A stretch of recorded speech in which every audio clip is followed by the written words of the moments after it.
Attempts to establish the first parish of the Russian Orthodox Church in Los Angeles were made even before Revolution, but there were not enough parishioners to sustain it. Father Vladimir Sokovich from San Francisco would occasionally visit the city on requests. Mm-hmm. Can you see that? Yeah. Who's on this picture? Father Vladimir's father, Oh. his mother, his sister. There he is there. His brother is there. Maybe his sister-in-law is that person.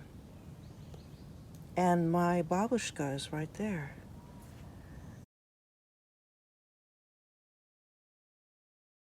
Father Vladimir made several trips to Los Angeles. Do you want me to read from the diary?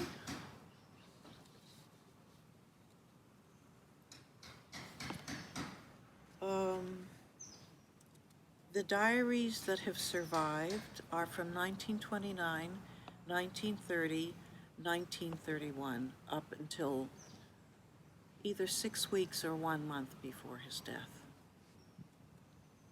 This is an entry from February 1929. And it's the 26th, and he writes 7:45 a.m., train LA, met by Father Michael, which is Father Michael Latotsky. Supper at 11 p.m. Tolubayevs arrived after Rachmaninoff's concert. Looked over church. The next day, the 27th, 9 a.m., we were in church. 10:30 at Tolubayev's studio. Scenery for the production of the living corpse, which in Russian was called Redemption. It wasn't until 1922, in the eastern part of the city near the Serbian church at the cemetery, that irregular Russian Orthodox liturgies began, marking the start of the organization of the Holy Virgin Mary Russian Orthodox Parish. Unfortunately, the church was located far from the city, and in December of 1923, with the participation of a parish priest, Father Pavel Razumov, a stable foundation for the parish was established. Thanks to the efforts of Ms. Biglarova and Ksenia Vasilievna Yakovleva, the Episcopalian Church of Los Angeles granted the emerging Russian parish the use of the several barrack types building in the neighborhood settlements, located in a suburb of downtown not far from the Boyle Heights area. The buildings included a large hall, a medical clinic, a kindergarten, a bathhouse, a library, and on the second floor a church hall that was not used by the Episcopalian Church. It was in this hall that the parish eventually settled on a permanent basis for the next 4 years. Already, in January of 1924, the parish held a Christmas tree and a masquerade ball, and a residence was arranged for the priest. For Russian settlers in Los Angeles, it became easier to reach the parish since the streetcar passed nearby. In 1925, Father Mikhail Latotsky became the parish priest. A women's society, or the Ladies' Committee, comprising of Tatiana Nikolaevna Dole, Princess Lyubov Vladimirovna Golitsina, Theodora Netzel, Ms. Tolubov, Ms. Belikova, Ms. Simonovich, Ms. Maria Beloblotskaya, and Lydia Pash or Pashkovskaya organized charity evenings and balls in support for the parish. At those evenings or balls, Hollywood stars of Russian descent appeared, such as the founder of the Los Angeles Ballet School, Theodore Kozlov, actors Ivan Lebedev, Akim Tamirov, and Misha Auer, as well as an American film megastars such as Mary Pickford, Fairbanks, Charlie Chaplin, and Sid Krellman. A significant contribution to the early years of the parish and its development was made by the operetta singer, actor, and founder of the Russian-American Club in Hollywood, Mikhail Vavich.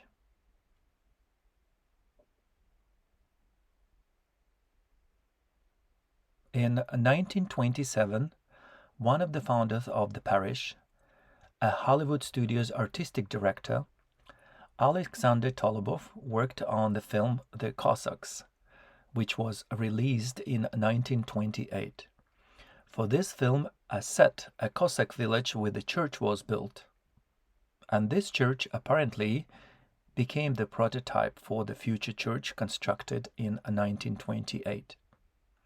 The construction of the church was also supported by a group of Cossacks working in Hollywood studios who played roles in American westerns.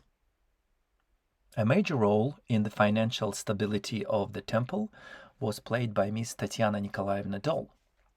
Born in 1859 into a Russian noble family with roots in the central provinces of the Russian Empire, Tatiana Dol became a long-time resident of the parish community in Los Angeles. In 1898, Tatiana married Victor Dol, a Frenchman who owned a number of French restaurants in Los Angeles.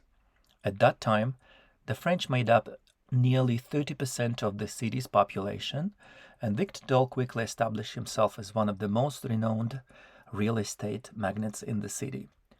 His first restaurant opened in 1877, and over time he became famous throughout the city. After Victor's death in 1911, Tatiana inherited substantial fortune. His fortune was estimated at roughly $17 million in today's terms.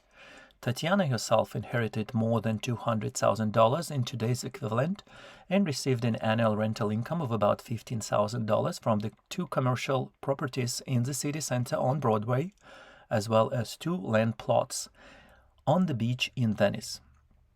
This fortune enabled her to become one of the key patrons of the construction of the first Russian Orthodox Church in Los Angeles. With the organization of the parish in Los Angeles, the first Russian public organizations began to appear, one of the earliest being the Society of Russian Engineers. It was founded in 1924 and remained active for 50 years. Professor Vladimir Maleev, born in Tiflis in 1879, became a renowned engineer and a designer of diesel engines. In Russia, he taught at the St. Petersburg Polytechnical Institute and later at Tomsk University. He is the author of several patents and books on mechanical engineering and internal combustion engines. In the United States, he worked at the college in Oklahoma, now the University of Oklahoma, becoming one of the founders of that institution, and later participated in the development of engines for the U.S. Navy at the U.S. Naval Institute in Annapolis. He was the head of the parish and its patron for 20 years, as well as the founder of the Society of Russian Engineers, along with an engineer Paul Gudkov, and the Society for Mutual Aid to Refugees in Europe. Among other organizations were the Society of Russian Veterans of World War I, the Russian Theatrical Society, the Russian Parish School, and the Society for the Aid of Russian Children in Los Angeles. The following years in the church's life were difficult as they coincided with the time of the Great American Depression. However, the parishioners, despite those hardships, continued to contribute to the city's cultural and economic life. The congregation was largely replenished by Russian immigrants arriving from China on student visas or through quota programs. Among them were engineers, doctors, professors, and musicians. According to some data, during those years, nearly half of the Los Angeles music industry was comprised of individuals from the Russian Empire. And after a year, he was able to work, and he worked as a musician in different orchestras, and then he worked for the movies. He worked at RKO, and then he worked about 30 years for Walt Disney. He met Stokowski and when they were making Fantasia, and he was proofreading and helped Stokowski all the time, because Stokowski lived on Sunset, north of Sunset, all the time. And then when they made Fantasia at Walt Disney, my father played the violin in the orchestra there. And then through that's how he met Bakalenikovs and worked at RKO for a while. Then he was director of the Pioneer Group with Peter Merenblum, Junior Symphony here in Los Angeles in Plummer Park. Among the parishioners were such illustrious musicians and composers as Sergei Rachmaninoff, Igor Stravinsky, and Vernon Duke.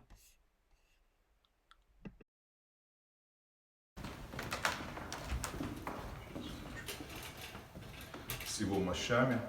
Эта икона была в спальне композитора, и после его кончины, по его завещанию, эта икона была передана в наш храм.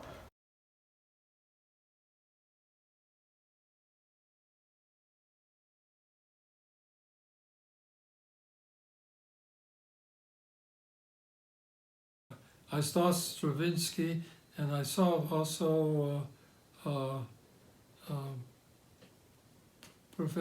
professor who was at UCLA, who's Stravinsky came to the church? he came to the church. He came to the church occasionally, not that often, but he was there. I saw him once or twice. And of course, we remember Natalie Wood. She was married there, in church. And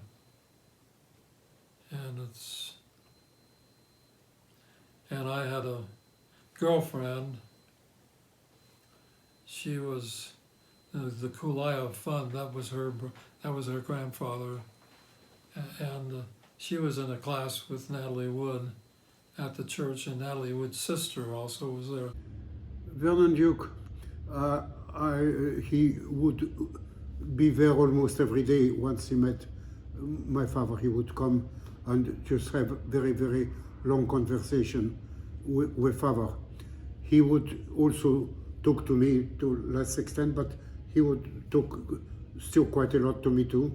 And he found out, of course, that I don't remember if I was learning to drive or if I had my driver license, but was very new at it. But whatever, he let me practice on his flashy Thunderbird. He would be very worried. He would say, "You are drifting right, you're drifting right." He had very expensive Thunderbird. And I'm sure he did it for father to please. Who later became Archiepiscop Ioan. It was not Ioan Maximov. It was Ioan Shekhovskoy, and he was a member of the family, Shekhovskoy family. He spoke on Kartavil. He spoke with a Russian particular accent that was a St. Petersburg accent.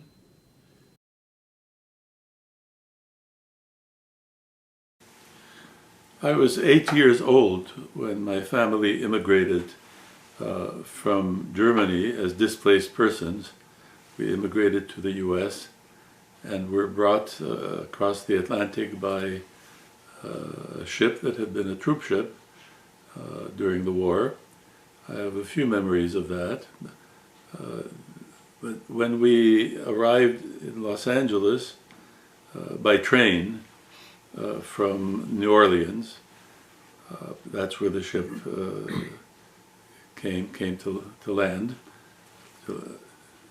I do remember being met by some people from the parish at the train station, because there was a group to aid arriving refugees and displaced persons.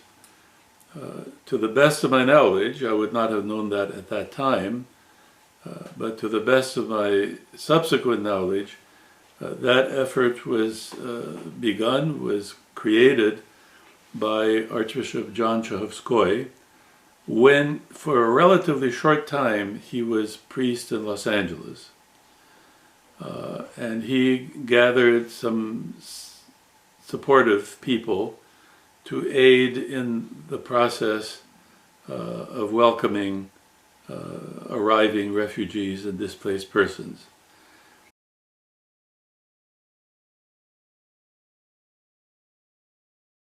The priest of Holy Virgin Mary Cathedral at that time was Father Alexander Kukulevsky, with whom I became close. He was a very elderly man, and I was a very young kid, but I was fond of him.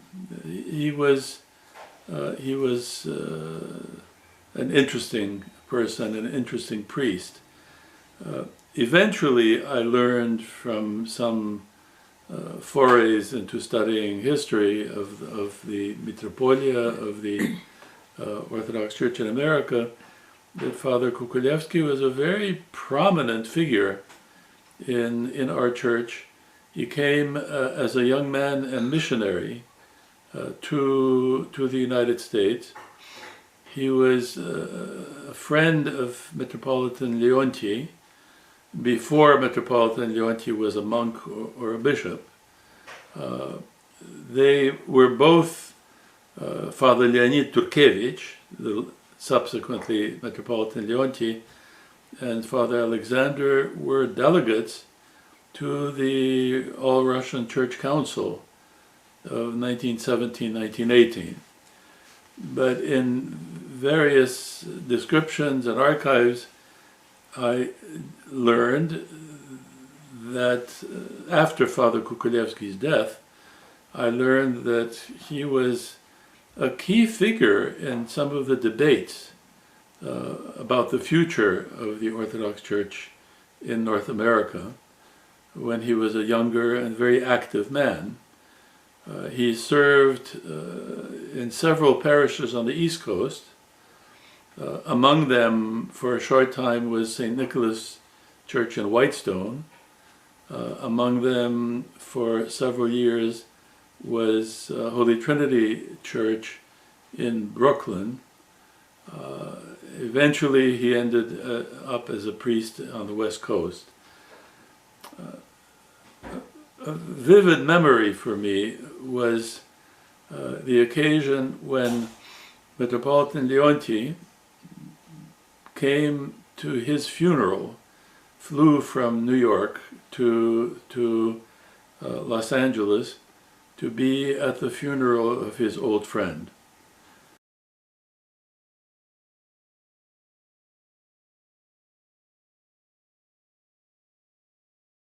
Father Seraphim Gazzetti. I am the son of Father Dimitri and Margarita Gazzetti. Father Dimitri was the pastor of Holy Virgin Mary Church, later Cathedral, Sabor, really,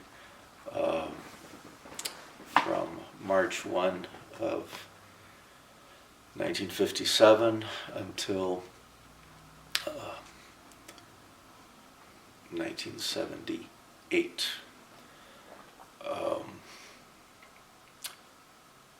My father was reassigned from St. Nicholas Church in Portland, Oregon, in the early part of 1957. We arrived literally on March 1st for him to take over his duties.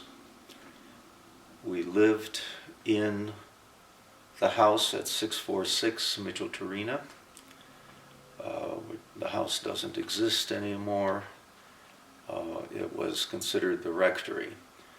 At the time, the church was very small. The parish actually owned 5 lots along Micheltorena and the corner lot on Ellsworth and Robinson behind the church. Father Michael Buketov lived in that small house behind the church. The parish was not easy. They had planned on expanding the church for a number of years.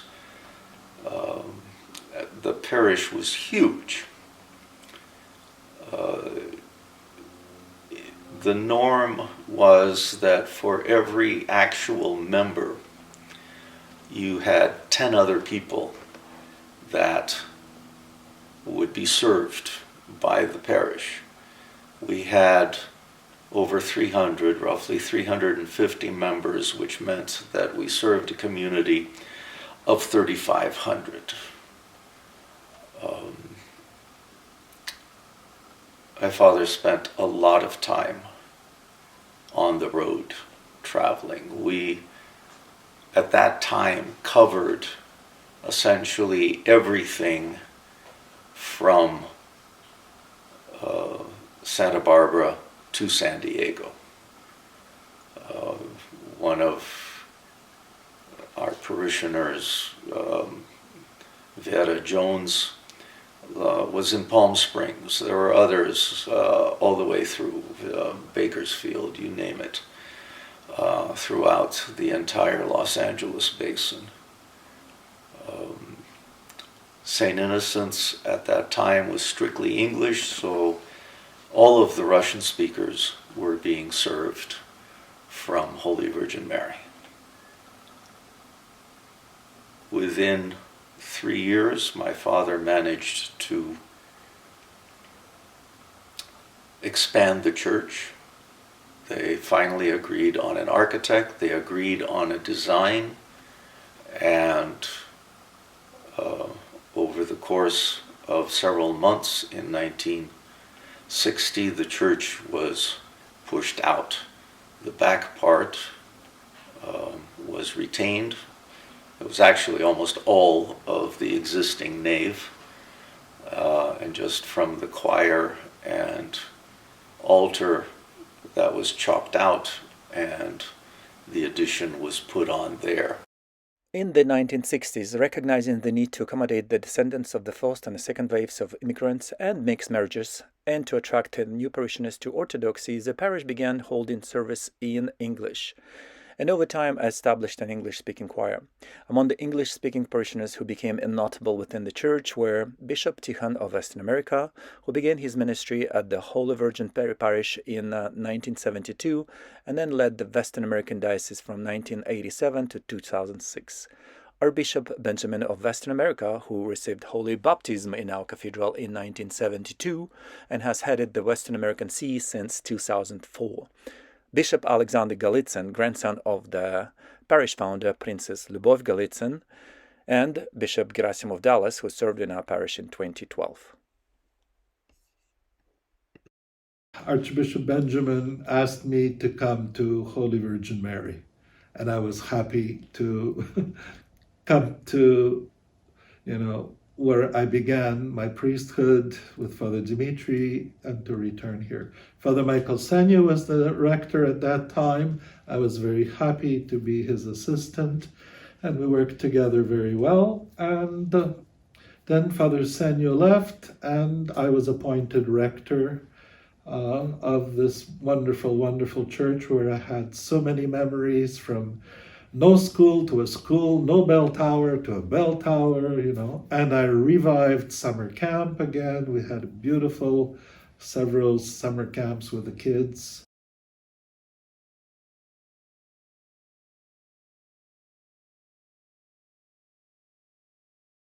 My name is Archpriest Nazari Polotaiko.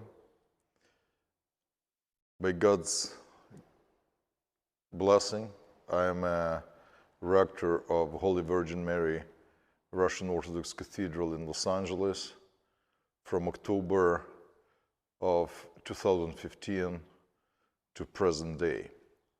So it's been almost 10 years. 10 years of blessing, 10 years of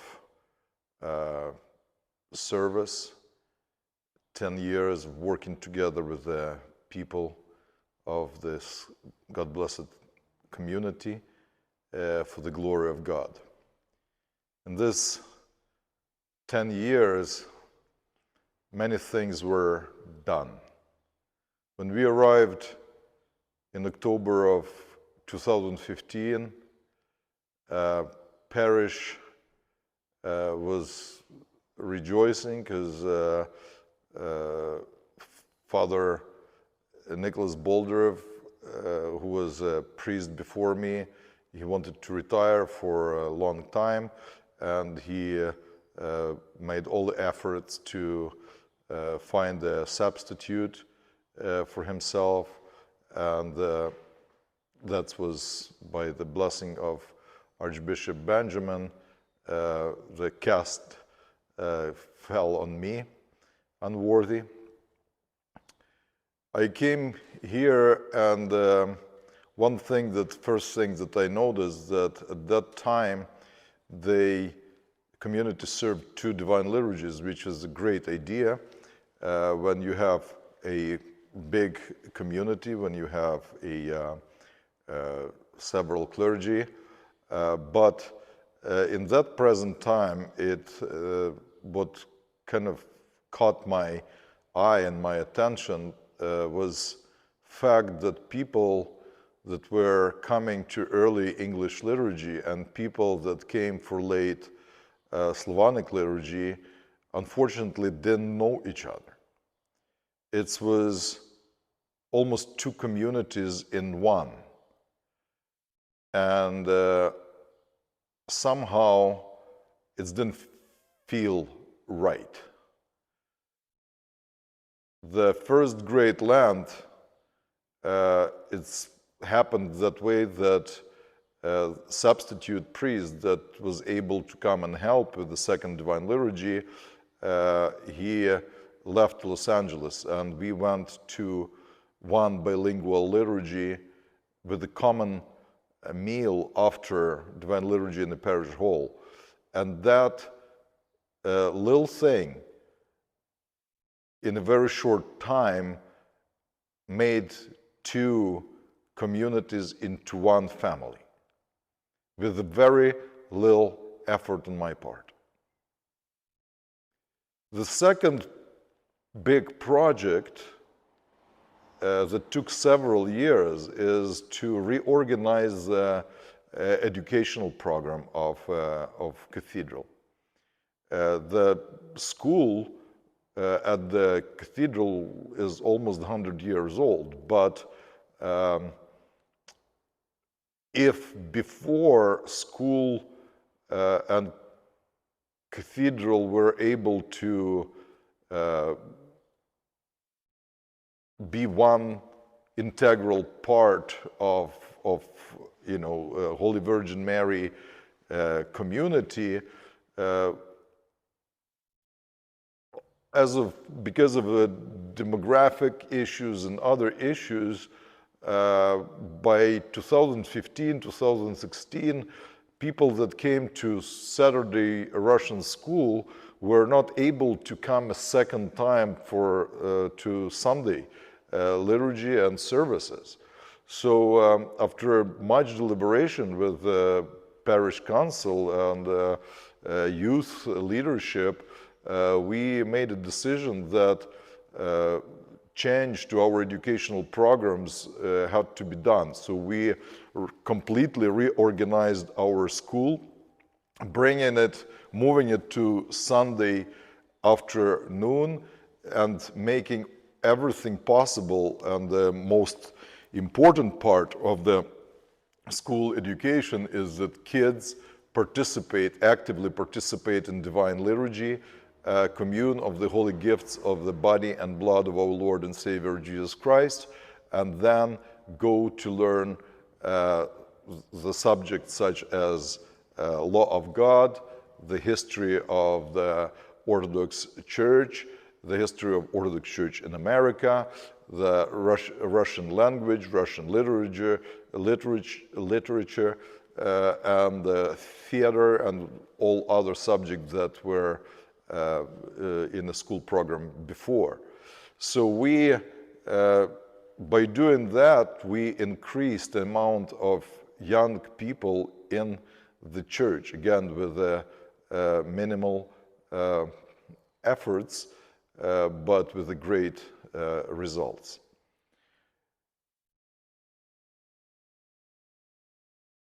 At the same time as we concentrated our attention on the youth, we couldn't neglect the fact that we have lots of elders. Community is 100 years old. This just recently, we had a funeral for the president of our sisterhood, Irene Gregory, who was almost 100 years old. And lots of people at that time were still in a parish that lived in a St. John of Kronstadt Senior Center and near the pastoral care. From very beginning, one of the most important pastoral challenges was to get to know these people and to offer them regular visits, to offer them regular participation in the sacraments. So as a result of that work, these people, that elderly, that because of their age and their health lost the connection with the parish, now return to the parish with their families, maybe not physically, but they felt that they're part of the community because community offered its attention to them and offered a care that was lacking. During pandemic, another outreach was organized that helped actually to connect even closer with our shut-ins. It was our YouTube channel through which we transmit our divine liturgies. All of the seniors or people that were not able to come to the church, they were able to connect through this media with us and pray together with us. Today we celebrate our 100th anniversary. Well, to be precise is 102nd anniversary of existing of this community. And obvious need was, and in fact, when I just came here, Archbishop Benjamin, and then of blessed memory, Bishop Tikhon, former rector and the diocesan hierarch, told me that I have to start thinking of something special for 100th anniversary. I was at loss. Where to start, what to do. Many ideas was given, but none of it kind of bear enough of significance. And then during some research in the parish archives, I stumbled about on old graphic drawings of proposal that was done yet in the time of Father Dmitry Gazzetti. It was kind of expansion of the church towards the front, towards west, I should say, actually back, or entrance of the church. It was very modest kind of tower with the bells, more decorative than functional. And, but that gave me an idea that I proposed to the parish council as our centennial project. We knew right away that we need to change that concept because that was purely decorative addition. We wanted to make it more practical, add more space to the cathedral in a expectation of growth of a cathedral. So during pandemic, by God's grace, it was given time to meet with the architect to develop the actual project that we undertook as our centennial project, to select contractors and start a fundraising that is still continuing for our centennial project, for our expansion of the cathedral. This was challenging times, but these times brought us not only closer as a community, but opened the door for us to introduce ourselves in a meaningful way to broader Silver Lake community. As a part of a construction, we had to get permits and documents, and that required permission from our neighborhood. So I had to go, knock on the doors, and talk to neighbors to introduce ourselves, to explain what we are doing, to meet with the Silver Lake City Council, and so on and so forth. As a result, people started noticing us. People started to come and spend time and talk. When construction started, many neighbors stopped by and expressed their warm feelings for our church. At the same time, we came up with the idea to take care of people in need in our neighborhood, and that was Saint Xenia of St. Petersburg outreach for the homeless in Silver Lake. That mostly at this time carried by our young adults on a regular basis under supervision of one of our parishioners.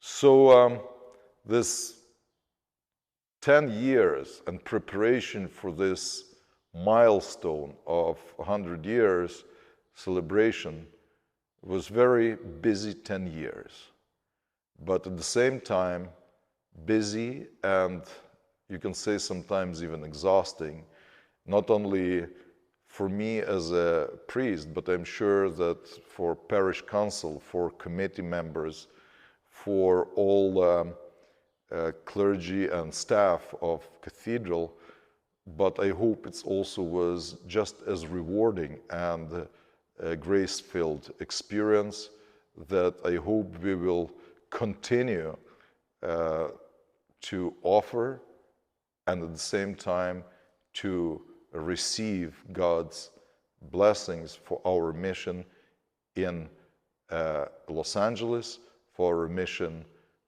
in United States of America.